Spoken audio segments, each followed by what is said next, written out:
Warga Desa Bebel, Kecamatan Wonokerto Kabupaten Pekalongan, mendapat berkah besar dari organisasi Sidikiyah Kabupaten Pekalongan. Bantuan yang diserahkan berupa tanah beserta proses pembangunannya dengan nilai total mencapai 135 juta rupiah. Penerima bantuan ini adalah Musinin, salah satu warga desa yang hidup bersama 5 anggota keluarganya, dan sudah bertahun-tahun menumpang di rumah saudaranya. Musinin dianggap sebagai warga desa Bebel yang benar-benar tidak mampu dan berhak mendapat bantuan. Acara peletakan batu pertama ini dihadiri oleh Khalifah Sidikiyah Turmuzi, dan Wali Talkin Sidikiyah Wahudi, serta Kepala Desa Bebel, perwakilan dari Kesbangpol Kabupaten Pekalongan, Polsek dan Koramil Wonokerto, serta anggota organisasi Sidikiyah Kabupaten Pekalongan. Acara hari ini adalah acara seremonial peletakan batu pertama pembangunan Rumah Syukur Kemerdekaan Indonesia Layak Huni Sidikiyah. Ini yang ke-6 kalinya. Tujuannya itu adalah bentuk rasa syukur warga Thoriko Sidikiyah pada bangsa dan negara Indonesia atas kemerdekaan bangsa Indonesia 17 Agustus 1945 dan hari lahirnya Pancasila 22 Juni. Ini digunakan untuk kepemilikan pribadi, Pak. Ini diserahkan kepada warga yang dengan kondisi fakir yang tidak memiliki tempat tinggal, tidak memiliki tanah dan tidak punya rumah. Adapun dana ataupun anggaran dari pembangunan ini murni dari warga Thoriko Sidikiyah dan sebagian simpatisan yang terdahulu, bukan dari pemerintah ataupun pembuatan proposal kepada pemerintah ataupun organisasi-organisasi keagamaan ataupun organisasi masyarakat yang lain. Jadi murni 100% warga Thoriko Sidikiyah Kabupaten Pekalongan. Kegiatan yang kami lakukan sebagai agenda tahunan yang pertama yaitu pembangunan rumah syukur memperingati kemerdekaan bangsa Indonesia. Yang kedua itu ada tasakuran pembangunan rumah syukur dalam rangka Sumpah Pemuda, itu yang dikoordinir oleh organisasi Pemuda Sidikiyah. Samping itu juga ada kegiatan santunan nasional, itu dilaksanakan tiap bulan Maulud Nabi memperingati hari kelahiran Nabi Muhammad SAW dan hari ulang tahun Dilal Berkat Rahmat Allah Sidikiyah.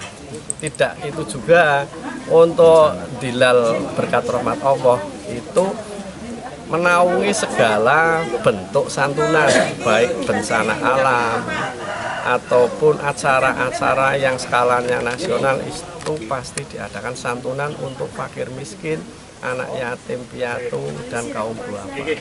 Itu dalam kurun waktu 1 tahun itu untuk santunan itu kurang lebihnya hampir 200 juta, Pak, dalam kurun waktu 1 tahun. Kadang nyampe 300 juta untuk santunan. Harapan untuk tahun kedepannya ini kan selama ini kita bangun baru satu untuk rumah syukur kemerdekaan Indonesia, terus satu untuk Sumpah Pemuda. Ya harapannya kedepannya bisa lebih dari satu, Pak. Dalam tahun-tahun berikutnya, untuk 17 Agustusnya bisa bangun 2, untuk Sumpah Pemudanya bisa bangun 2 dan bisa berkelanjutan hingga sampai akhir hayat. Kriteria penerima itu satu, fakir miskin. Yang jelas itu yang penerima itu fakir miskin, adapun status janda dan lain sebagainya itu tidak jadi masalah. Yang penting fakir miskin. Agama kita tidak jadi patokan, warga pun juga tidak jadi patokan. Intinya seluruh warga Indonesia yang dengan kondisi ekonomi fakir miskin, tapi dengan syarat itu harus yang punya tanggungan. Kita bangun bukan asal bangun, Mas. Kita bangunnya itu rumah yang permanen, yang bisa difungsikan atau digunakan sampai anak cucu. Makanya kita buat anggaran tiap satu rumahnya itu kurang lebihnya 100 juta. Nah, berhubung di sini dengan pembelian tanah juga karena kondisinya fakir, ya anggaran yang kita keluarkan kurang lebihnya 135 juta. Organisasi Dilal Berkat Rahmat Allah itu adalah bagian dari organisasi yang pusatnya di Losari Pelosok Jombang, itu di Jawa Timur, namanya organisasi Dilal Berkatul Manowo yang dipimpin langsung oleh beliau, Ibunya Isofatul Umar, Ketua Umum yang di Pusat Losari Pelosok Jombang, Pesantren Dibulwaton Minat.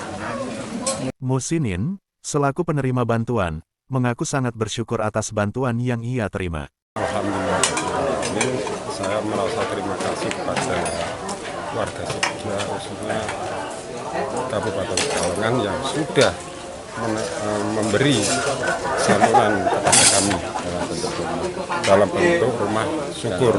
Ya, mudah-mudahan bisa berkembang dan bisa terus lestari dan istilahnya membangun lebih dari satu rumah layak huni Sidikiah tersebut. Dari Kabupaten Pekalongan, Jawa Tengah, Tim Liputan Kowarka TV mengabarkan.